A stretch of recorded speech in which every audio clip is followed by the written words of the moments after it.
Disney Illusion Island is a game I've been excited for, hopeful from what I had seen so far that we had something special on our hands. Now, additionally, I should say I grew up on Castle of Illusion, so Mickey-based platformers are something I do have that nostalgia for. Can this 2023 release though do the character justice? That for me is the big question. My name's Alex, and if you do enjoy the video today, consider subscribing. It helps out the channel a huge amount. So the story then with Illusion Island brings together Mickey, Minnie, Goofy and Donald Duck. In the opening moments, we've been invited for a picnic on a mysterious island known as Monoth. Now it turns out this was actually a trap, but not from some nemesis. Rather, the local leader needs our help. They've requested we find 3 magical bucks for them that have gotten into the wrong hands. It is a simple enough concept, but the writing is great throughout. Really enjoyed it, and I'm a big fan of the cast of characters you do meet along this journey. Disney Illusion Island then, when it was revealed, I took it for a standard 2D platformer that packs support for up to 4 players locally, but when it was revealed to be a Metroidvania, I will admit I was a little nervous. We've seen many attempts in the genre fail to deliver the goods, and this one had the extra challenge of appealing to younger audiences as well. Now thankfully, I'm going to get it out of the way here, they absolutely succeed. The platforming is great fun, the world map is sizable, and it never oversimplifies the Metroidvania concept. You know, it understands the formula of finding some sort of ability to allow you to progress, and it delivers it in a way that's going to be approachable without kind of screaming at you, you must go here. You can also thank the difficulty options for this one as well, honestly, because each player can make it as easy or slightly more challenging as they want it to be, and that is with the heart or life system. You see, when you pick a character here, hard will give you 1 heart, and then we have a selection of up to 3 hearts, and even invincible for the very youngest players out there that may be learning the ropes, or even just those that simply want something extremely relaxed. Each heart in this game, it represents 1 hit.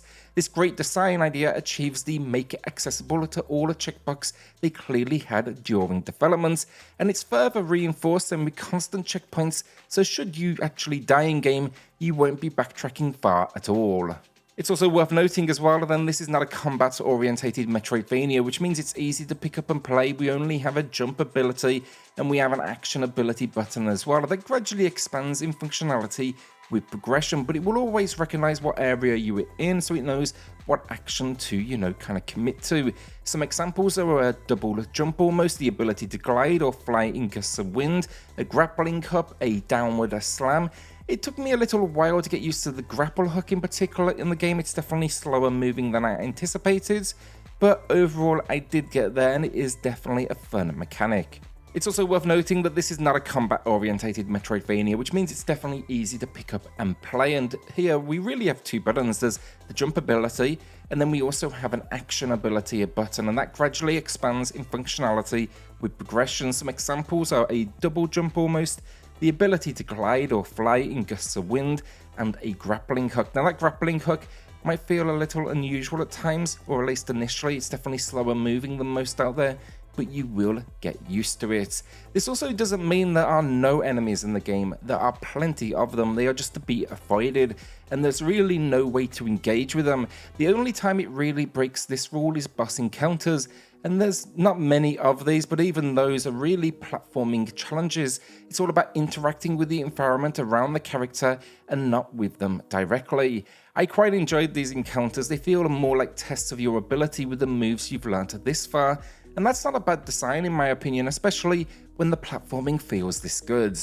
I do want to stress here as well, this movement, it feels just incredible. It gives me an air of the Ori games, which are known as some of the best movement abilities out there. It is just so smooth, and once you get moving, you're going to be sipping all over the place. Initially, it did feel a little slow to me, but I quickly got used to it, and I actually think it's just the right speed once you do expand out your abilities. Plus, of course, the environments are going to ramp up that challenge just slightly. I did, admittedly as well, die on a couple of occasions. This isn't going to be completely simple throughout.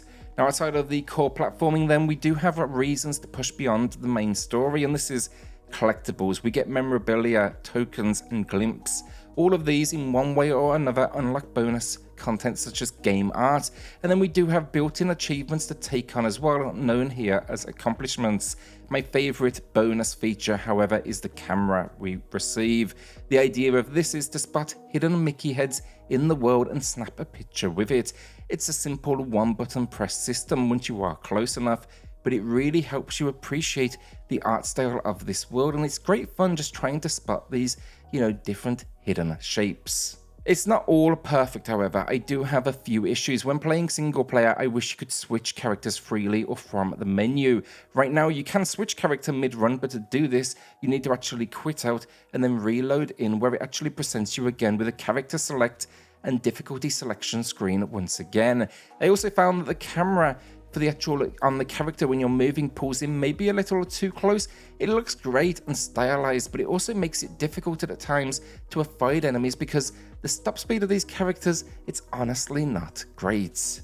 Finally, the map and fast travel system. The map has restricted zoom options. I would have liked complete freedom over this so I could really look around. Additionally then, the fast travel is mostly useless. It forces you to specific locations, giving you no choice, and by the end game you will end up just backtracking some large locations.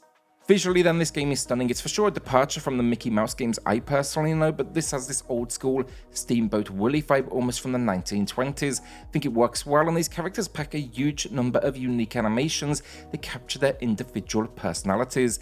The world is also built of multiple biomes, which leads to a nice amount of variety, and the enemies as well, they also get particularly creative.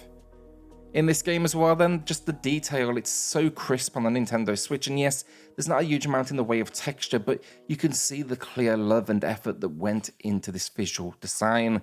Also, on top of that as well, when you do look at the game, some of these cutscenes are absolutely fantastic.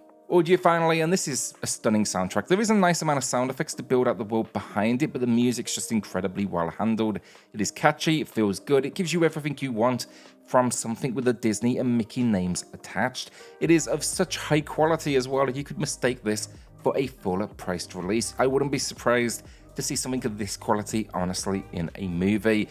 I also love the voice acting as well, but sadly, it's only reserved for the cutscenes and short in-game exchanges they will require you to read. I don't know why they didn't just record every single line. It's not like there's a huge amount of dialogue.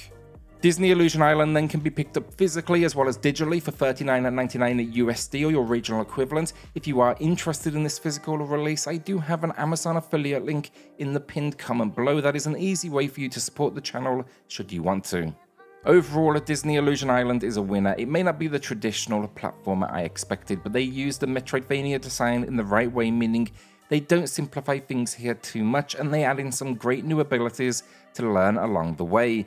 Thanks to a simple but effective design then around difficulty where you can select from one hit to invincible, this should be suitable for everyone, and no matter your age, it is hard not to find this charming. While it does still have some issues, a weak map, poor fast travel implementation, and even some camera angles that benefit the game visually, but not really from a gameplay perspective. Basically, not perfect, but I have no doubt these shortcomings are going to be easy to see past. It's a great 8 out of 10 from me, and whether you're playing single player or with a group setting, I think you'll have a blast here. So will you be checking this one out, and let me know in the comments. With that, hit subscribe, join us here for reviews, deals, news and lists daily, and I'll see you all on the next video. Thanks everyone.